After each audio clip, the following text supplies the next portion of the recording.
Halo adik-adik, hari ini kita akan belajar tentang energi.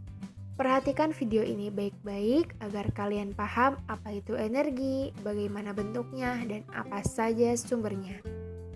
Energi adalah kemampuan suatu benda untuk dapat melakukan suatu usaha atau melakukan suatu perubahan. Misalnya, mobil yang memerlukan bahan bakar untuk dapat berjalan, lampu memerlukan listrik untuk dapat menyala, dan manusia memerlukan makanan untuk dapat beraktivitas. Dalam energi dikenal dengan hukum kekekalan energi yang menyebutkan bahwa energi tidak dapat dihilangkan atau dimusnahkan, tetapi dapat berubah bentuknya. Misalnya, lampu yang mengubah energi listrik menjadi energi gerak, setrika yang mengubah energi listrik menjadi energi panas, dan lilin mengubah energi kimia menjadi energi cahaya. Bentuk energi ada 6 macam, yaitu energi gerak, energi potensial, energi listrik, energi cahaya, energi kimia, dan energi panas. Yang pertama adalah energi kinetik. Energi kinetik adalah energi yang dimiliki benda ketika bergerak.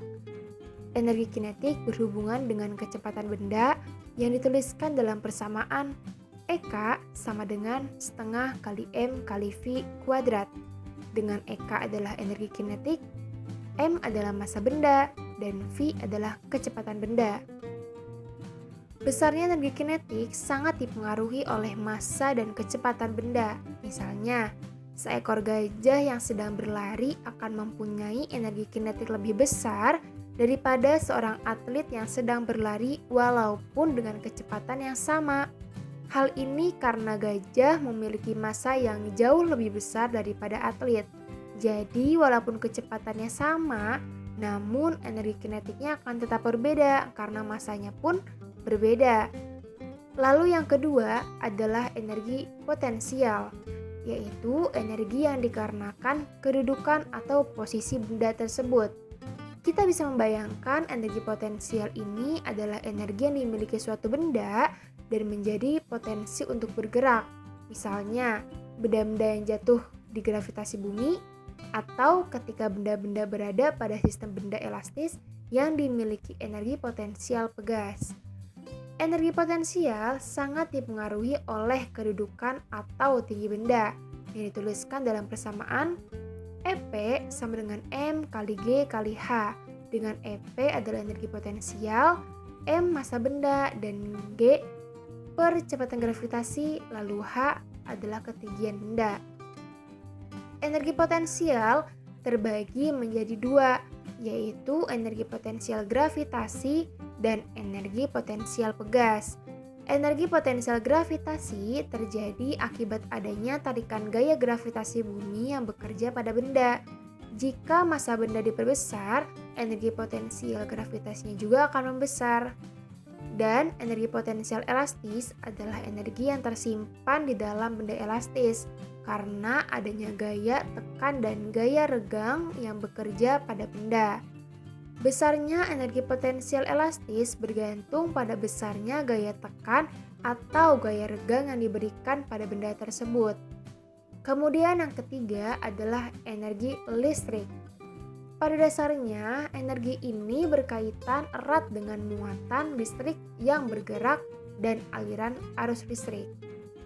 Lalu yang keempat adalah energi cahaya. Berdasarkan sebutannya, kita dapat menghubungkan bentuk energi ini dengan cahaya yang mana merupakan gelombang elektromagnetik. Energi cahaya ini bisa kita dapatkan dari sumber alami seperti matahari ataupun sumber buatan seperti lampu-lampu. Lalu yang kelima adalah energi panas. Energi panas adalah energi yang dihasilkan dari gerakan partikel-partikel penyusun suatu zat. Energi ini kita sebut juga dengan kalor. Lalu yang terakhir adalah energi kimia. Energi kimia adalah energi yang terdapat di dalam berbagai bahan kimia, termasuk makanan yang kita konsumsi sehari-hari. Energi dapat dihasilkan dari berbagai macam sumber, Ketersediaan energi ini berbeda-beda, dapat digolongkan menjadi energi yang dapat diperbaharui atau disebut terbarukan, dan energi tidak dapat diperbaharui atau disebut energi tak terbarukan. Energi terbarukan adalah sumber daya yang bisa terus digunakan dalam jangka waktu yang panjang, tanpa harus takut untuk habis jika digunakan. Hal ini karena energi terbarukan berasal dari proses alam yang berkelanjutan sehingga tidak perlu menunggu waktu lama untuk bisa mendapatkannya. Misalnya, energi matahari.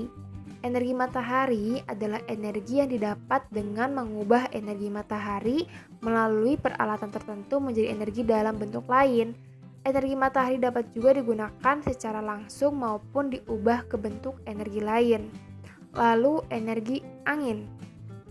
Energi angin memanfaatkan tenaga angin dengan menggunakan kincir angin untuk diubah menjadi energi listrik atau bentuk energi lainnya.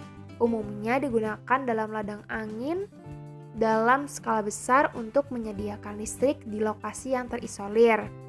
Lalu terakhir adalah PLTA, yaitu pembangkit listrik tenaga air yang mengandalkan energi potensial dan energi kinetik dari air untuk menghasilkan energi listrik. Energi listrik yang dibangkitkan ini disebut hidroelektrik.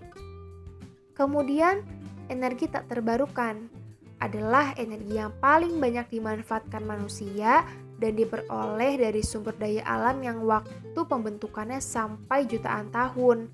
Energi ini dikatakan tak terbarukan karena apabila sumber daya tersebut sudah digunakan, akan memerlukan waktu yang sangat lama untuk menggantikannya. Misalnya, batu bara. Energi batu bara merupakan bentuk energi yang alami dan datang langsung dari bumi. Jika digunakan terlalu banyak, suatu hari kita akan kehabisan batu bara. Saat ini, energi batu bara paling sering digunakan untuk produksi listrik dan berfungsi sebagai bahan bakar pokok untuk produksi baja dan semen. Lalu ada minyak bumi. Minyak bumi berasal dari bahan bakar fosil yang terendapkan di dalam batuan sedimen. Bahan bakar fosil adalah sisa jasad renik, mikroorganisme, dan tumbuhan yang telah mati jutaan tahun yang lalu dan mengendap di kedalaman bumi.